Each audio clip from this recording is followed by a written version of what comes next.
कक्षा 10वीं के विद्यार्थी देख सकते हैं कि आपका 23 सितंबर को पेपर है भाई गणित का, है ना। कुछ ज़्यादा वक्त आपके पास नहीं है। इस वीडियो में मैं आपको सही विकल्प के साथ साथ आपके रिक्त स्थान, एक शब्द या वाक्य में उत्तर, सही जोड़ियां एवं आपके सत्य असत्य, है ना, कंप्लीट करवा दूंगा।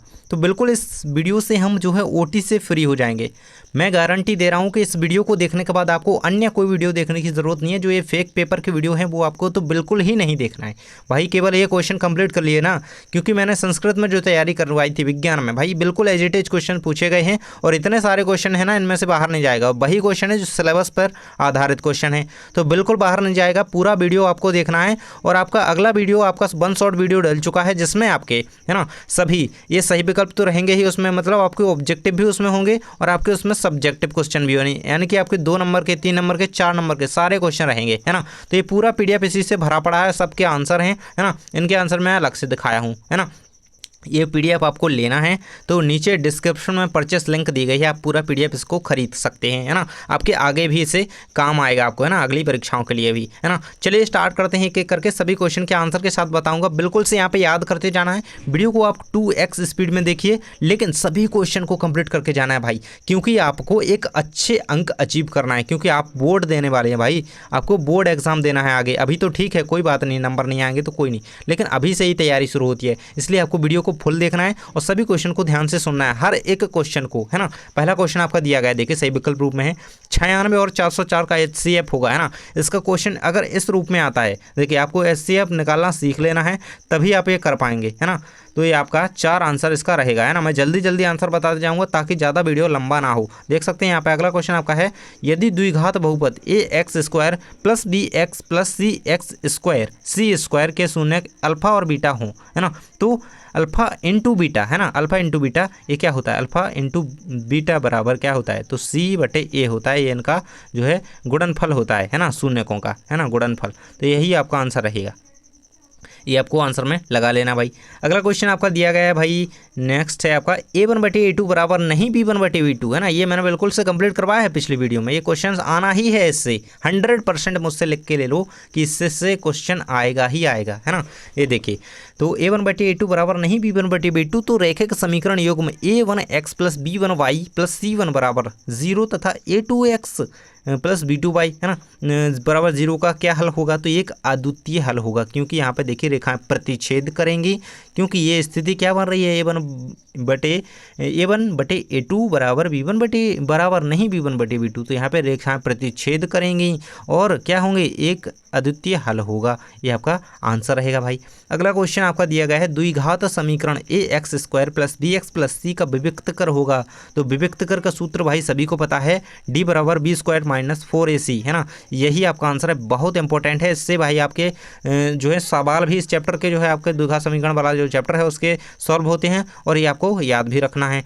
चलिए नेक्स्ट क्वेश्चन आपका दिया गया है, देख सकते हैं AP यानी कि समांतर श्रेणी 3/2, 1/2, -1/2 और -3/2 के लिए प्रथम पद एवं सारवंतर क्रमशः हैं, है ना। तो ये आपको ऑप्शन दिए गए भाई, आपका आंसर भी नीचे बताया गया है आपको, 3/2 और 1 -1, है ना। इसके लिए सारवंतर, ये प्रथम पद आपका क्या आ जाएगा, 3/2 और सारवंतर आपका -1 आ जाएगा, है ना। और जो भी विद्यार्थी हमसे इंस्टा पे नहीं जुड़े हैं भाई, मैं बार बार रिक्वेस्ट कर रहा हूँ यार, क्योंकि आप लोग वहाँ पे हमसे जुड़िए, हर जगह हमें आपसे जुड़ाव चाहिए, है ना, बिल्कुल होना चाहिए। इसके बाद आपका अगला क्वेश्चन 15 और 20 का LCM होगा, तो LCM ज्ञात करना बिल्कुल से सीख लीजिए, आपका 60 आंसर इसका रहेगा, है ना। इसके बाद अगला क्वेश्चन आपका है यहाँ पे, x² + 5x = 0 के मूल हैं, है ना। तो मूलों की बात की जा रही है, दो मूल, जब इसके मूल आप ज्ञात करेंगे तो उसके बाद आपके मूल क्या आएंगे, इसके 0 और -1, 5, यही आपका आंसर हो जाएगा। बिल्कुल सभी क्वेश्चन को ध्यान से देखते जाइए, ये क्वेश्चन आपको पेपर में देखने को ज़रूर मिलेंगे, इन्हीं में से पेपर में आएंगे। यदि 2 संख्याओं का गुणनफल 32 व LCM 8 हो, तो HCF F है यहाँ पे, HCF क्या होगा, है ना, 4 होगा, 1 होगा, 2 होगा, 3 होगा, तो 4 होगा भाई। HCF और LCM ज्ञात करना बिल्कुल से सीख लो। समीकरण ax - 1² बराबर 0 के हल हैं, तो 1 इसका आंसर रहेगा, बिल्कुल से याद रखिएगा। नेक्स्ट क्वेश्चन आपका दिया गया है, AP यानी कि समांतर श्रेणी -3 1/2 2 का 10वां पद ज्ञात कीजिए। 10वां पद क्या होगा, तो 39/2, यहाँ पे आंसर दिया गया है। नेक्स्ट क्वेश्चन आपका है, 2 चर राशियों की योगपत का कोई भी हल नहीं होता, तब रेखाएं क्या होती हैं, तब रेखाएं समांतर होती हैं, है ना। और नेक्स्ट क्वेश्चन आपका दिया गया है, द्विघात बहुपद A X square plus B X plus C के शून्यक अल्फा बीटा हों और ए प्लस बी, देखिए वहाँ हमने क्या देखा था, ए इंटू बी है ना, ए इंटू बी, अल्फा बीटा तो है लेकिन ए इंटू बी देखा था, तो क्या था भाई, क्या स्थिति बन रही थी, कमेंट बॉक्स में बताइए जल्दी, हमें अभी ऊपर बता चुके हैं, जल्दी से बिल्कुल कमेंट में लिख दो, ए इंटू बी में क्या स्थिति बन रही थी, जल्दी से कमेंट में लिख दो, ए प्लस बी की स्थिति मैं आपको बताता हूँ, है ना, ये रहेगा आपका आंसर माइनस बी बटा ए, है ना, माइनस बी बटे ए, और ए इंटू बी में क्या स्थिति रहेगी, जल्दी से कमेंट बॉक्स में लिख दीजिए। अगला क्वेश्चन है आपका भाई, देखिए a1 बटा a2 बराबर b1 बटे b2 बराबर c1 बटे c2, बिल्कुल सब कुछ बराबर भाई। तो इस स्थिति में रेखाओं की स्थिति क्या होगी, क्या रेखाएं समांतर होंगी या फिर रेखाएं प्रतिच्छेद करेंगी या फिर रेखाएं संपाती होंगी, तो कमेंट बॉक्स में बताएंगे जिसको भी पता हो, है ना, बिल्कुल उससे पता चल जाएगा कि हाँ इस विद्यार्थी ने पढ़ा है, मेरा पिछला वीडियो देखा है ना। इस स्थिति में रेखाएं क्या करेंगी, संपाती होंगी, है ना, एक के ऊपर एक संपाती होंगी या फिर समांतर होंगी या फिर प्रतिच्छेद करेंगी, है ना, जल्दी से बता दो। और इस क्वेश्चन में क्या पूछा गया, समीकरण का है कि कितने हल होंगे, तो अनंततः अनेक हल होंगे, और जब अनेक हल होते हैं तो रेखाएं क्या होती हैं भाई, जल्दी से कमेंट में बता दो, इसका आंसर क्या होगा, प्रतिच्छेद करेंगी या फिर संपाती होंगी या फिर समांतर होंगी, जल्दी से बता दो। अगला क्वेश्चन आपका दिया गया है 15 और 21 का, है ना, 12, 15 और 21 का एलसीएम है, एलसीएम से क्वेश्चन आना ही आना है, 420 आपका राइट आंसर हो जाता है। अगला है 96 और 404 का एचसीएफ, 4 ही आंसर है, पहला क्वेश्चन ही है ये। तो अगला है आपका 3, 6, 9 का कौन सा पद 27 है ना, तो 9वां पद 27 है। इस तरीके से आप इसे इसके अकॉर्डिंग, ऐसे क्वेश्चन बिल्कुल कम ही आते हैं लेकिन कि ये तो आप पहाड़ी के अकॉर्डिंग भी बता सकते हैं। अगला क्वेश्चन है, किसी वास्तविक संख्या का निरपेक्ष मान सदैव होता है, तो एक धनात्मक संख्या, है ना, किसी जो है वास्तविक संख्या का निरपेक्ष मान क्या होता है, हमेशा एक वास्तविक संख्या होता है, आंसर बिल्कुल से याद रखिएगा, है ना, खालिस्तान में भी बन सकता है। इसके बाद है, यदि द्विघात बहुपद A X square plus B X plus C के शून्य, है ना, ये हमारा क्वेश्चन रिपीट हो गया, कोई बात नहीं, है ना। चलिए नेक्स्ट क्वेश्चन देख लेते हैं, 4 और 7 का महत्तम समापवर्तक यानी कि आपका एचसीएफ क्या होगा, तो 1 होगा। नेक्स्ट है आपका भाई, द्विघात बहुपद A X square plus B X plus C के शून्यकों की अधिकतम संख्या होगी, तो 2 होगी। नेक्स्ट क्वेश्चन है आपका, बहुपद एक्स स्क्वायर प्लस माइनस 3 के शून्यक होंगे, तो प्लस माइनस √3 आपका राइट आंसर यहाँ पे हो जाता है। नेक्स्ट क्वेश्चन भाई आपका दिया गया है, ये √ है, यहाँ पे कुछ मिस्टेक हो गई। अगला है आपका, किसी बहुपद की कुल शून्यक उस बहुपद के आरेख के निम्नलिखित पर प्रतिच्छेदन के कुल बिंदुओं की संख्या के बराबर होते हैं। ये आपके 7वें नंबर के चैप्टर से ये क्वेश्चन है, एक्स अक्ष पर आपका आंसर यहाँ पे हो जाएगा। नेक्स्ट क्वेश्चन आपका दिया गया भाई, एचसीएफ 96, 26 है, तो 13 का, है ना, 13 आपका इसका आंसर रहेगा। अगला क्वेश्चन आपका दिया गया है, वर्ग समीकरण A X square plus B X plus C बराबर 0 के मूल वास्तविक नहीं होंगे यदि, है ना, यदि यहाँ पे देखिए इसका आंसर क्या रहेगा भाई, बी स्क्वायर माइनस 4ac, है ना, बड़ा 0 है, तो यही आपका इसका आंसर है। यहाँ पे आंसर शायद इसका मिस्टेक हो गई है, कुछ इधर उधर मिस टाइप हो गया है। चलिए अगला क्वेश्चन आपका देख लेते हैं। देखिए प्रतिच्छेद बिंदु का प्रतिबंध क्या है भाई, देखिए मैं इसका बता चुका हूँ अभी ऊपर, है ना, तो जल्दी से बता दो कमेंट बॉक्स में क्या है, क्या ये सही है, कौन सी स्थिति बनेगी इसमें। वैसे a1 बटे a2 बराबर नहीं, b1 बटे b2 लिखने में दिक्कत आएगी, लेकिन कुछ नहीं, हिंदी में तो आप बता सकते हैं ना, यही आपका आंसर इसका रहेगा। प्रतिच्छेद करती हैं जब रेखाएं काटती हैं तो ये आपकी स्थिति बनती है ना, और वो वाले क्वेश्चन का आंसर लिख दिया ना जो मैंने बताया था। देखिए अगला क्वेश्चन है आपका, बहुपद 2x³ plus 3x square plus 4x plus 5 के शून्यकों की अधिकतम संख्या ज्ञात करनी है भाई, तो 3, है ना, कितने शून्यक निकलेंगे कि 3। इसके बाद है, समीकरण निकाय x प्लस 2y प्लस 5 बराबर 0 में -3x समीकरण दिया गया का हल होगा, तो कोई हल नहीं होगा, इसका हल निकालने के बाद इसका कोई हल नहीं निकलेगा। इसके बाद है आपका, समांतर श्रेणी 12, 7, 2 -3 का सारवंतर है, तो -5, ये आपका आंसर रहेगा भैया। अगला क्वेश्चन आपका है, द्विघात समीकरण में प्रयुक्त चर राशि की अधिकतम घात होगी, तो 2 होगी, है ना, 2। देखिए जल्दी से कमेंट बॉक्स में बता दीजिए कि आप किस जिले से ये वीडियो देख रहे हैं, जल्दी से बता दीजिए कमेंट में। सामाजिक की तैयारी भाई बेहतरीन होने वाली है, जल्दी से कमेंट बता दो किस जिले से ये वीडियो देख रहे हो, है ना। नेक्स्ट क्वेश्चन है आपका, वर्ग समीकरण x plus 8 into x minus 8 बराबर 0 का हल क्या होगा, तो भाई -8 और -9। इसके बाद है, द्विघात समीकरण x square minus 4x plus 4 बराबर 0 के विभक्तकर का मान क्या होगा, तो 0 होगा। इसके बाद अगला क्वेश्चन है आपका, यदि द्विघात समीकरण ax स्क्वायर का विभक्तकर का मान है तो द्विघात समीकरण के क्या होंगे, 2 बराबर वास्तविक मूल होंगे, है ना, ये आपका आंसर रहेगा। अगला क्वेश्चन है आपका, बहुपद x square minus 4x plus 1 के शून्यकों का योग क्या होगा, 4 होगा। कुछ क्वेश्चन रिपीट हो जाते हैं, कोई दिक्कत नहीं है भाई, रिवीजन ही हो गया समझ लो। समांतर श्रेणी 7, 10, 13, 16 का 10वां पद है, तो 34 से आंसर रहेगा। x का अगला क्वेश्चन है भाई, सारवंतर निकालना, 10वां पद निकालना, प्रथम पद निकालना, बिल्कुल सीख लो, है ना। निम्नलिखित में कौन सी अपरिमेय संख्या है? तो उपरोक्त सभी। अंडर रूट वाली संख्या जो होती है ना, ये अपरिमेय संख्या होती है ना। अंडर रूट 5 एक अपरिमेय संख्या है, सिद्ध कीजिए। ये क्वेश्चन हम नीचे देखेंगे। अंडर रूट 3 है, ये भी सिद्ध करना है, ये भी बिल्कुल कंप्लीट करना है हमको, है ना।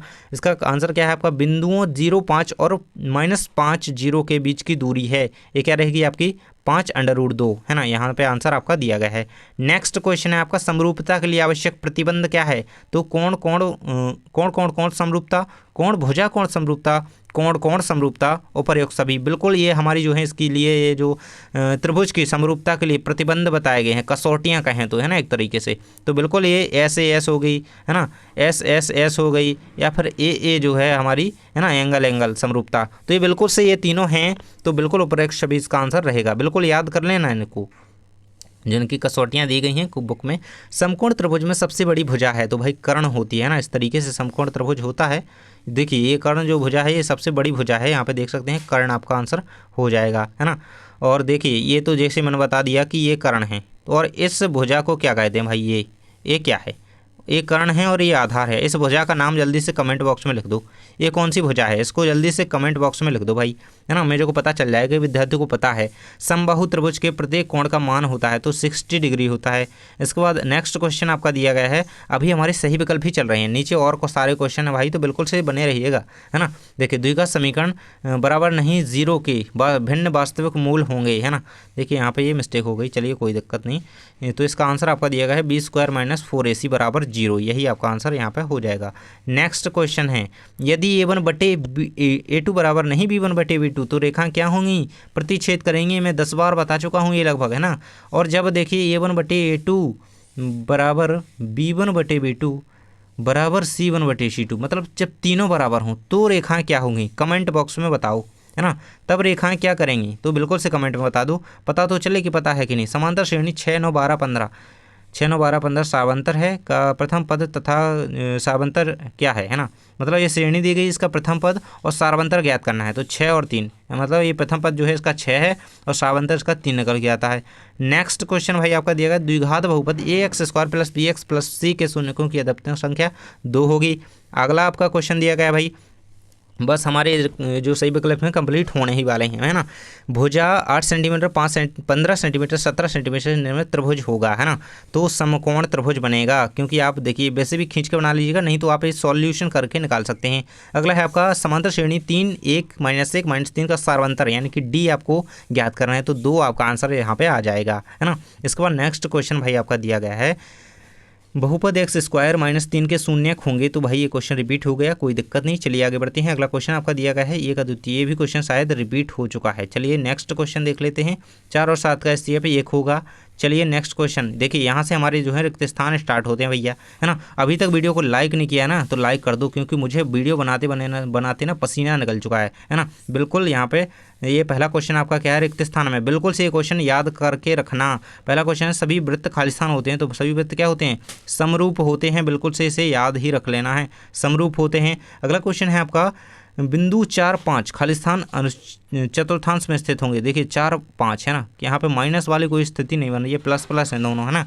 यहाँ पे तो यहाँ पे प्रथम चतुर्थांश में स्थित होंगे, बिल्कुल से याद रखना। इसके बाद है 3 √2 एक खाली स्थान संख्या है, तो एक अपरिमेय संख्या। बिल्कुल से ऐसे ऑब्जेक्टिव आते हैं और ये आता है, बहुत ज़्यादा इंपॉर्टेंट है। नेक्स्ट है आपका एक घात वाली, है ना, घात वाली बहुपद खाली स्थान बहुपद कहलाते हैं। तो एक घाती या रैखिक, तो रैखिक बहुपद कहलाते हैं। एक घात वाले बहुपद को रैखिक कहते हैं, और 2 घात वाले बहुपद को क्या कहते हैं? जल्दी से कमेंट में बता दो। 2 घात वाले और 3 घात वाले, है ना, 3 घात और 2 घात वाले बहुपद को क्या कहते हैं? कमेंट में लिख दो जल्दी से, जिसको भी पता है ना। नेक्स्ट है आपका समीकरण x - 3 × x + 4 बराबर 0 के मूल खाली स्थान है, तो 3 - 4 आपका आंसर यहाँ पे हो जाएगा। नेक्स्ट है बिंदु -5 - 4, यहाँ पे माइनस माइनस है भाई, है ना। तो माइनस माइनस किस में? तृतीय चतुर्थांश में बनेगा। चतुर्थांश आपका इस तरीके से बनता है, 1, 2, 3, 4, है ना। यहाँ पे प्लस प्लस होते हैं, यहाँ पे माइनस माइनस होते हैं। आप इस तरीके से कर सकते हैं इसे। आपका अगला क्वेश्चन क्या है भाई, बहुपद x² + 4x + 8 के शून्यकों का योग क्या होगा? तो -4 योग निकालना है केवल आपको यहाँ पे, है ना। आंसर आपका दिया गया है ना। गुणनफल भी यहाँ पे पूछा जा सकता है, तो वो भी आपको याद रखना चाहिए। गुणनफल क्या है इसका? 8 है ना। अगला आपका दिया गया है, किन्हीं 2 धनात्मक पूर्णांकों ए और बी के लिए एलसीएम इंटू HCF इक्वल क्या होगा, तो ए इंटू बी होगा, है ना, ये इंटू बी होगा, है ना, क्योंकि इंटू यहाँ पे करना है, तो यही रहेगा आपका। इसके बाद अगला क्वेश्चन आपको दिया गया, एक द्विघात समीकरण में बहुपद की अधिक से अधिक खाली स्थान शून्यक हो सकते हैं, तो 2 शून्यक हो सकते हैं। नेक्स्ट है आपका समांतर श्रेणी 2 4 6 8 का 10वां पद क्या होगा, तो 10वां पद इसका 20 होगा, है ना, ये आंसर आपको याद रखना है। इसके बाद नेक्स्ट है आपका भाज्य बराबर भाजक गुणे शेषफल प्लस, ये आपका कुछ यहाँ पे देखिए प्लस क्या होगा, इसका भागफल आपका आंसर यहाँ पे भर देना है आपको, यही आपका आंसर यहाँ पे हो जाएगा, है ना। इसके बाद नेक्स्ट क्वेश्चन भाई हमारे सही जोड़ियाँ आती हैं, है ना, सही जोड़ियाँ हम कंप्लीट करेंगे, फिर नीचे आपके सत्य असत्य हैं और उसके नीचे आपके एक वाक्य शब्द में उत्तर हैं। तो इसमें पहला क्वेश्चन आपको दिया गया भाई सही जोड़ियों का, मैं मिला देता हूँ। तो मूल बिंदु के निर्देशांक आप सभी को पता है, हमेशा आता है, हर बार पेपर में आना है 0 0। पाइथागोरस प्रमेय, पाइथागोरस प्रमेय क्या है आपकी, कर्ण का स्क्वायर बराबर आधार का स्क्वायर प्लस लंब का स्क्वायर। इसके बाद है समांतर श्रेणी के n पदों का योग क्या होता है, n पदों का योग हम कैसे ज्ञात करते हैं, तो यहाँ पे आपका आंसर दिया गया है ना, ये आपका उसका फॉर्मूला होता है ना। इसके बाद नेक्स्ट है आपका, यदि किसी द्विघात समीकरण का विभक्त कर d, है ना, ये बराबर बड़ा है 0 से, तो मूल वास्तविक तथा भिन्न होंगे, तो मूल एक समान होंगे, क्या होगा इस स्थिति में, क्या बन रहा है, तो इसमें क्या है, इसमें जो है इसके सामने ही आपको मिला देना है, तो मूल जो है वास्तविक तथा भिन्न होंगे, है ना। और ये अगली स्थिति है यदि इसमें, तो ये इसमें मूल समान होंगे। और रैखिक बहुपद आपका ये दिया गया है ax + b, है ना, ये आपका रैखिक बहुपद है क्योंकि इसकी घात 1 है, मतलब कोई घात नहीं है तो घात 1 होती है, तो ये रैखिक बहुपद है ना। तो आंसर बिल्कुल से याद रखेंगे, एक आपका ये एक्स्ट्रा दिया गया है। चलिए नेक्स्ट की ओर बढ़ते हैं, आपकी आगे सही जोड़ियाँ और दी गई हैं, 5 और हैं इतनी बस, और इन्हें कंप्लीट करेंगे, फिर आपके सही सत्य है ना। देखिए इसमें पहला आपका दिया गया है ax + b, ये आपका किससे जोड़ी इसकी मिल जाएगी, ax + b यहाँ पे आपका जो है एक रैखिक बहुपद है, जो कि हम अभी ऊपर कंप्लीट करके आए हैं। इसके बाद है श्रेणी 3 5 7 9 में सारवंतर क्या होगा, तो इसका सारवंतर जो है 2 होगा, है ना, क्योंकि द्वितीय पद माइनस प्रथम पद, तो आपका सारवंतर यहाँ पे आ जाता है ना, तो 2 आ जाएगा, है ना, 5 में से 2 2 3 2। इसके बाद है आपका अगला 2x + 3y = 5 के हलों की संख्या कितनी होगी, तो ये आपका अनंत होगी, है ना। इसके बाद है आपका x³ तो ये एक त्रिघात बहुपद है भाई, तीन घात वाले बहुपद को क्या कहते हैं, त्रिघात, अभी आपने कमेंट में बताया है ना। इसके बाद है आपका a², ये आपका पूरा समीकरण दिया गया है, का विभक्त कर का सूत्र क्या होता है, ba² - 4ac, है ना। इसके बाद है श्रेणी, इसका आपका nवां पद के लिए आपका आंसर क्या हो जाएगा, n पद निकालना होता है तब हम इसका यूज़ करते हैं। तो इस तरीके से आपकी सही जोड़ियाँ ये कंप्लीट होती हैं भाई। नेक्स्ट की ओर बढ़ते हैं, आपके यहाँ पे सत्य असत्य दिए गए हैं, देख सकते हैं यहाँ पे सत्य असत्य। तो पहला क्वेश्चन आपका दिया गया है, 2 संख्याओं का गुणनफल उनके HCF और LCM के बराबर होता है, तो बिल्कुल सत्य है। इसके बाद नेक्स्ट आपका दिया गया है, शून्य बहुपद की घात 0 होती है, तो शून्य बहुपद की घात 0 नहीं होती है, आपका आंसर ये रॉन्ग रहेगा, है ना, ये फॉल्स रहेगा, है ना। इसके बाद है 2 चरों लिखा है ना, इस तरीके से 2 चरों वाले रैखिक समीकरण के अनेक हल होंगे, आपका सत्य रहेगा। इसके बाद है बिंदु -8 6 द्वितीय निर्देशांक में स्थित होगा, असत्य रहेगा, है ना, क्योंकि प्लस माइनस रहता है उसमें। इसके बाद नेक्स्ट है आपका त्रिभुज का क्षेत्रफल बराबर 1/2 गुणे आधार गुणे ऊंचाई होता है, बिल्कुल सही है भाई। इसके बाद नेक्स्ट है आपका जब वर्ग समीकरण के दोनों मूल होते हों तब विभक्त का d = 0 होता है, तो ये भी आपका सही रहेगा। इसके बाद है एक घात 1 के बहुपद को द्विघात बहुपद कहते हैं, गलत रहेगा। अभी मैंने बताया कि घात 1 वाले बहुपद को क्या कहते हैं, नीचे बता दो कमेंट में क्या कहते हैं घात 1 वाले बहुपद को, जल्दी से लिख दो भाई, क्या कहते हैं एक घात वाले बहुपद को। अगला है आपका सर्वांगसम आकृतियाँ समरूप होती हैं, तो भाई बिल्कुल सही है, जो जितनी सर्वांगसम आकृतियाँ होंगी समरूप होंगी। एक द्विघात समीकरण ax² + bx में भिन्न वास्तविक मूल होते हैं यदि b² - बड़ा 4ac बड़ा है 0 से, बड़ा है 0, है ना, तो यहाँ पे ये आपका गलत रहेगा, है ना, इस ये होगा था मार्क यहाँ पे, तो ये आपका सही होता है ना। चलिए यहाँ पे देख लेते हैं, a1 बराबर नहीं b1/b2, इसमें रैखिक समीकरण युग्म जो दिया गया है इसका संगत होता है, तो ये असंगत होता है यहाँ पे, तो ये आपका सही होता, संगत नहीं होगा, है ना, क्योंकि यहाँ पे रेखा क्या है, कट जाएंगे, प्रतिच्छेद करेंगे। इसके बाद है आपका देख सकते हैं बहुपद ax² + bx + c के शून्यकों का योगफल क्या होता है, c/a होता है, तो बिल्कुल सही है भाई। और गुणनफल क्या होता है, गुणनफल क्या होता है, मैंने अभी पूछा था, फिर से पूछ रहा हूँ, जल्दी से बता देना अभी तक नहीं बताया जिसने। इसके बाद आते हैं भाई हमारे एक शब्द या वाक्य में उत्तर, जो कि आपके 6 नंबर के आने ही आने हैं ना। तो बिल्कुल से इन्हें कंप्लीट करके रखना है और कमेंट में कुछ भाई लिखो कि आपको अगले पेपर के लिए क्या चाहिए। बोर्ड परीक्षा के लिए हमसे जुड़ना है तो बिल्कुल से टेलीग्राम इंस्टा पे हमसे जुड़ जाओ, है ना। नीचे डिस्क्रिप्शन में लिंक है, PDF आपको खरीदना है तो नीचे डिस्क्रिप्शन में लिंक है ना। पहला क्वेश्चन आपका दिया गया है, इसमें द्विघात समीकरण का मानक रूप लिखिए। तो ये आपका लिखा हुआ है भाई मानक रूप, बहुत इंपॉर्टेंट ऑब्जेक्टिव है, बिल्कुल करके रखना। नेक्स्ट है आपका -2, 4, 10 का सारवंतर क्या होगा, तो 6, है ना। इसके बाद आपका नेक्स्ट है मूल बिंदु के निर्देशांक एक्स वाई की दूरी लिखो और मूल बिंदु के निर्देशांक क्या होते हैं ना। मूल बिंदु के निर्देशांक क्या होते हैं, मूल बिंदु के निर्देशांक होते हैं तो कमेंट में लिख दो 0, 0 होते हैं। क्या होते हैं, 0, 0 बता ही दिया मैंने, आप कोई लिखने की जरूरत। मूल बिंदु के निर्देशांक की दूरी इस तरीके से हम ज्ञात कर लेते हैं। इसके बाद थेल्स प्रमेय का कथन, ये आपका 2 नंबर में भी क्वेश्चन आता है, पूरी सिद्ध करने को आएगी तो 4 नंबर में आएगी। उसमें कथन भी लिखना होता है और सिद्ध भी करना होता है, तो वो क्वेश्चन हम 4 नंबर में नीचे अभी कंप्लीट करेंगे, है ना। इसके बाद आपका संख्या 156 की अभाज्य गुणनखंड लिखिए भाई। तो ये रहेगा संख्या 156 की अभाज्य गुणनखंड 2, 3, 13 है। इसे इस तरह लिखा जा सकता है ना, इस तरीके से इसे लिखा जा सकता है ना। आप इसे ज्ञात कर लीजिएगा अच्छी तरीके से। ये रहेगा आपका रैखिक बहुपद की घात कितनी होती है, रैखिक बहुपद की घात 1 होती है ना। जैसे मैंने रैखिक बहुपद का उदाहरण ऊपर बताया अभी, रैखिक बहुपद का अगर क्वेश्चन आ गया ना कि रैखिक बहुपद का एक उदाहरण लिखिए, तो आंसर में क्या लिखोगे जल्दी से कमेंट में बता दो। रैखिक बहुपद का उदाहरण लिखो तो कमेंट में। समरूप आकृतियों का एक उदाहरण लिखिए, है ना। तो किस तरीके से लिखेंगे, चतुर्भुज ABCD और ABCD समान आकार के हैं परंतु इनके माप भिन्न भिन्न हैं। माप जो है अलग अलग हैं मतलब परंतु आकार समान है ना। और चतुर्भुज ABCD और चतुर्भुज ABCD के समरूप है। यह हम यह भी कह सकते हैं चतुर्भुज ABCD के समरूप है ना। मतलब इस तरीके से जो है आकृतियाँ समरूप होती हैं, इसका उदाहरण ये हो जाएगा। मतलब ये अलग अलग है, मतलब इनकी जो है आकार जो है समान है लेकिन इनकी माप जो है भिन्न भिन्न है। यही यहाँ पे इसकी इसी तरीके से पहचाना जाता है कि आकृतियाँ समरूप हैं। रैखिक समीकरण युग्म AX + BY + C1 = 0, A2 BY C2 = 0 के कोई हल नहीं का प्रतिबंध लिखिए। प्रतिबंध क्या होगा इसका, तो ये असंगत होंगे, है ना।